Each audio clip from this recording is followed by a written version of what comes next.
నమస్తే, welcome to Leo. మనతో ఉన్నారు సీనియర్ జర్నలిస్ట్ కనకదుర్గ వడ్లమాని గారు. మేడం నమస్తే. నమస్తే అండి. లిక్కర్ స్కామ్ అనేది రోజు రోజుకి కొత్త మలుపులు తిరుగుతుంది. అయితే పూర్తి స్థాయిగా అంతిమ లబ్ధిదారుడు ఎవరో కూడా బయటపడబోతుందని చెప్పేసి అయితే అర్థమవుతుంది. గతంలో చేసినటువంటి ఒక ఎక్సైజ్ మినిస్టర్, అదేవిధంగా డిప్యూటీ సీఎం అయినటువంటి నారాయణ స్వామిని కూడా విచారించి సెల్ ఫోన్తో పాటు ల్యాప్టాప్ కూడా తీసుకెళ్ళిపోయారు. మీరు ఎందుకని సంతకాలు పెట్టారంటే అంతా పై వాళ్ళు అని చెప్పేసి నర్భగర్భంగా మాట్లాడుతూ వస్తున్నారు.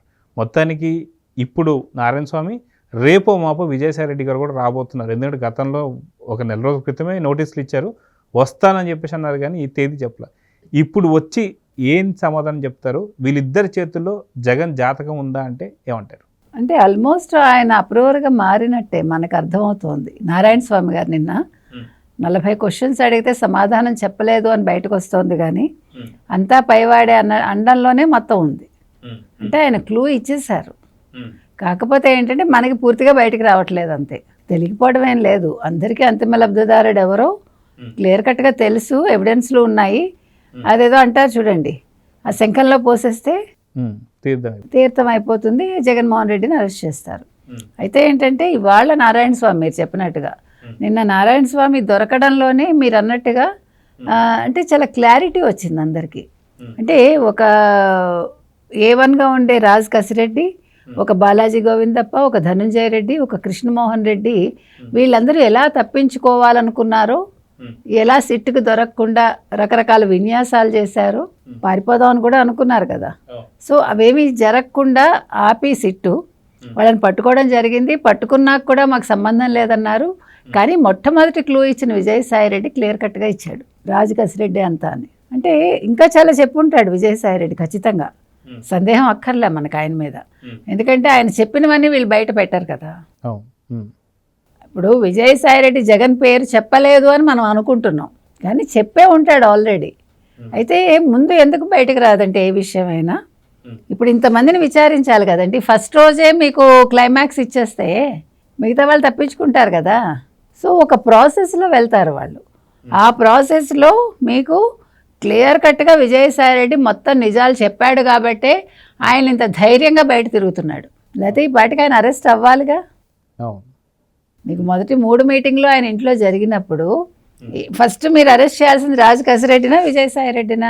విజయసాయి రెడ్డిని ఎప్పుడైతే అరెస్ట్ చేయలేదో, ఆయన్ని ఫ్రీ హ్యాండ్ ఇచ్చారో, సో ఆయన మొత్తం అన్నీ చెప్పాడు. అది చెప్పాడు కాబట్టే మీకు తర్వాత వైవి సుబ్బారెడ్డి కావచ్చు, మరొకళ్ళు కావచ్చు, విజయసాయి రెడ్డి మీద విషం కక్కారు, మీకు గుర్తుంటే. అంటే మీకు ఇవాళ జగన్మోహన్ రెడ్డికి కూడా పిక్చర్ మొత్తం తెలుసు. ఆయన అందుకే వెనక్కి మళ్ళీ విజయసాయి రెడ్డిని పిలవలేకపోయాడు. పిలవాలనుకున్నా కూడా విజయసాయి రెడ్డి వెళ్ళాడు. ఫస్ట్ థింగ్ ఏమో పంపించాడేమో మనుషులు రాయబారం, మనకు తెలియదు కదా. కానీ జరగాల్సినంతా జరిగిపోయాక ఇప్పుడు చేతులు కాలేక ఆకులు పట్టుకుని ప్రయోజనం ఉండదు. ఇంకొకటి ఏంటంటే నారాయణ స్వామి గారు నిన్న మొత్తం చెప్పేసి ఉంటాడు. ఆయన కూడా ఆయన వివరాలు ఇచ్చాకే ఆయన ల్యాప్టాప్ తీసుకున్నారు, ఆయన ఫోన్ తీసుకున్నారు. ఇంట్లో మనకి డబ్బు ఏం దొరకలేదు, సరే దొరకదు కూడా. మీరు అన్నట్టుగా డబ్బులు ఎక్కడ ఉండాలో అక్కడ ఉంటాయి, ఎప్పుడు రావాలో అప్పుడు బయటకు వస్తాయి. అయితే నారాయణ స్వామి గారి విషయంలో ఉండే డౌట్స్ ఏంటంటే, నారాయణ స్వామి గారు అంతా పైవాడే, నాదేం లేదు అంటే నిజంగా నారాయణ స్వామి గారు అమాయకుడా? మొన్నటి వరకు ఆయన మీద మంచి పేరే ఉండుండొచ్చు, ఎవడు కాదని అండు. కానీ ఒక్కసారి జగన్మోహన్ రెడ్డితో చేరాక ఒక్కసారి ఏదో రక్తం మరిగిన పులిలాగా, అంటే రక్తం రుచి మరిగితే అట్లాగా వీళ్ళకి అవినీతి అనేది ఒక రుచి మరిగాక కట్టలు వస్తూ ఉంటే ఎవడైనా కాదంటాడా?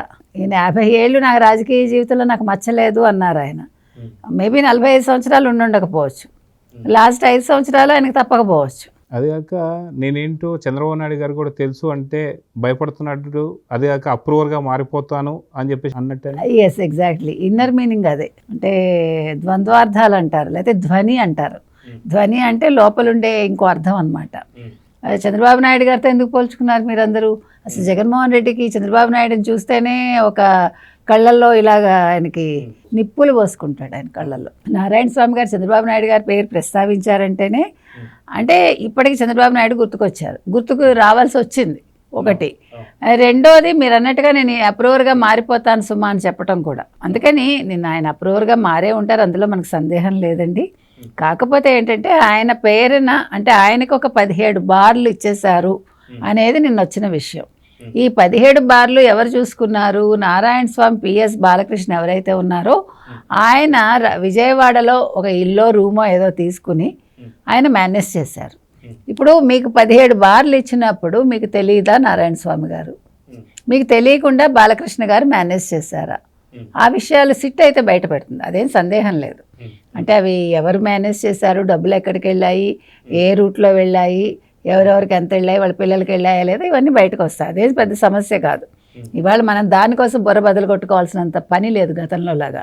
బికాజ్ అన్నీ మనకి మేడ్ ఈజీ అయిపోయాయి కాబట్టి ఇవి కూడా గూగుల్ టేక్అవుట్ ద్వారా అన్నీ వచ్చేస్తాయి. కాబట్టి అసలు నారాయణ స్వామి గారు ఎందుకు 17 బార్లు ఇస్తే ఆయన యాక్సెప్ట్ చేశారా? ఎందుకు తన రాజకీయ జీవితంలో ఇంత పెద్ద మచ్చ తెచ్చుకున్నారు? అంటే ఎంతటి వాళ్ళైనా కాంతాదాసులు అన్నట్టుగా ఎంతటి వారైనా కనకదాసుల. అది ఇక్కడ మనం చూసుకుంటే నిన్న సిట్ ఇంకొక ప్రశ్న కూడా వేసింది ఏంటంటే, దాదాపు నెలకి మీకు ఒక 50 లక్షలు ముడుపులు చేరాయని చెప్పేసి అయితే తెలుస్తుంది. ఏంటి అంటే, లేదు నాకు ₹1 కూడా నాకు అందలేదు అని చెప్పేసి అంటూనే, కానీ గతంలో నెలకి మిథున్ రెడ్డి కావచ్చు, రాజకేశ్ రెడ్డి కావచ్చు, బాలాజీ గోవిందప్ప కావచ్చు, ఇలా ఎవరైతే ముఖ్య తలకాయలు ఏవైతే ఉన్నాయో వాళ్ళందరికీ కూడా నెలకు 5 కోట్లలాగా వాళ్ళకి ముడుపులు అంది. సో వాటితో పోల్చుకుంటే నాదేమీ లేదని చెప్పేసి అన్నాడా, లేదంటే అసలు నాకు అసలు అందనే లేదన్నాడా? సో దీన్ని ఎలా చూడాలండి? ఖచ్చితంగా అందే ఉంటాయండి. లేదు 17 బార్లు ఇచ్చేసారు కాబట్టి ఇంకా నాకు వద్దన్నాడు ఆయన. ఇప్పుడు 17 బార్ల మీద మీకు అందాజా ఎంత రావచ్చు? ఒక బార్ మీద ఒక నెలకి చెప్పండి, ఊరికే ఒక అందాజా 50 లక్షలు ఉండొచ్చు కదా. సో మీకు నెలకి ఇక్కడ 10 కోట్ల దాకా వస్తుంది. ఒక 8 to 10 కోట్లు మీకు నెలకి, మన ఊరికే రఫ్ ఎస్టిమేషన్ వేస్తున్నాం. అలాంటప్పుడు ఇంకా 50 లక్షలు పెద్ద పనే అనుకున్నాడు ఆయన. లేదు ఆ 50 లక్షలు బాలకృష్ణకి ఇప్పించాడా? We don't know. ఆ 50 లక్షలు ఎవరికి వెళ్ళాయి అది కూడా తెలుసుకోవాలి. నెంబర్ 1 అంటే ఈయన తీసుకుని ఉండకపోవచ్చు. ఇప్పుడు నేను తీసుకోకపోయినా నాకు కావాల్సిన వాళ్ళకి ఇప్పించచ్చుగా నేను. కాబట్టి నాకు రాలేదు అని అనడంలో ఇన్ని రకాల అర్థాలు ఉంటాయి. రెండోది, అసలు వాళ్ళందరికీ 5 కోట్లు వెళ్ళాయి నెలకి అంటే ఇది ఇంకో క్లూ మనకి. అంటే రాజకేశ్ రెడ్డికి 5 కోట్లు, బాలాజీ గోవిందప్పకి 5 కోట్లు, ధనంజయ రెడ్డికి 5 కోట్లు, కృష్ణమోహన్ రెడ్డికి 5 కోట్లు. ఇది ఈయన చెప్తున్న మాట. సో మిగతా వాళ్ళు ఏం చెప్తారు? ఇది 5 కోట్లతో ఆగిందా, ఇంకా ఎక్కువ ఉందా? మరి ఏవన్గా రాజకేశ్ రెడ్డి ఉన్నప్పుడు రాజకేశ్ రెడ్డికి 5 కోట్లే వెళ్ళాయా, జగన్మోహన్ రెడ్డికి 60 కోట్లు వెళ్ళినప్పుడు? ఈ లెక్కలన్నీ రావాలి. అంటే చూసారా అసలు ఏంటో, ఆగస్టు 15కి మనం చాక్లెట్లు పంచినట్టు వీళ్ళు కోట్లు పంచుకున్నారు. ఎవడి సొమ్మండి, ఎవడు పంచుకున్నాడండి? ఏంటండి ఇది? అసలు ఆంధ్రప్రదేశ్ ఏమైపోయింది? 5 ఏళ్ళు డబ్బులో ములిగి తేలారు వీళ్ళు. పడుకున్నారేమో ఇలా మీద పోసుకుంది ఒక దుప్పట్లాగా. అసలు అర్థం కావట్లేదు, ఊహిస్తేనే చాలా కంపరంగా ఉంది మనకి. అసలు ఒక మనిషి ₹1 కోటి మీకు ఇవాళ వచ్చాయంటే మీరు బుర్ర బద్దలు కొట్టుకుంటారు. ఎవడైనా అపనంగా ఇస్తే ఇది మనకు అవసరమా, ఎందుకు, ఎలాగా, దీన్ని ఎలా లెక్కలు చెప్తాం మనం అని నార్మల్గా మన మెంటాలిటీ అలా ఉంటుంది. అలాంటిది కోట్ల మీద కోట్లు ఏం చేసుకుంటారు? నారాయణ స్వామి గారికైనా ఉండాలి కదండి. అంటే నీకు అంత సచ్చరిత్ర ఉన్నప్పుడు ఎందుకు ఆశపడాలి? మీరు నిజాయితీగా ఉండొచ్చు కదా. ఏం బాగుకున్నారు ఇవాళ లాస్ట్ మినిట్లో? ఇప్పుడు వీళ్ళందరి దగ్గర డబ్బులు ఎలాగా వసూలు చేస్తారు, మొత్తం రికవర్ చేసేస్తారు. ఇంకేం మిగిలింది మీకు? మచ్చ మిగిలింది. అవసరమా? అయితే ఇక్కడ విజయసాయి రెడ్డి గారు కావచ్చు, అదేవిధంగా మనం చూసుకుంటే నారాయణ స్వామి గారు కావచ్చు, వారం లోపల నారాయణ స్వామి గారు సిట్ కార్యాలయానికి రావాలని చెప్పేసి అన్నారు. కానీ గత నెలలోనే విజయసాయి రెడ్డి గారిని రమ్మంటే ఇంకా ఏదో రాకుండా ఒకళ్ళిద్దరూ ఒకేసారి వచ్చి జగన్మోహన్ రెడ్డి జాతకాన్ని బయటపెట్టే అవకాశాలు ఎంతవరకు ఉన్నాయంటే ఏం చెప్తారు?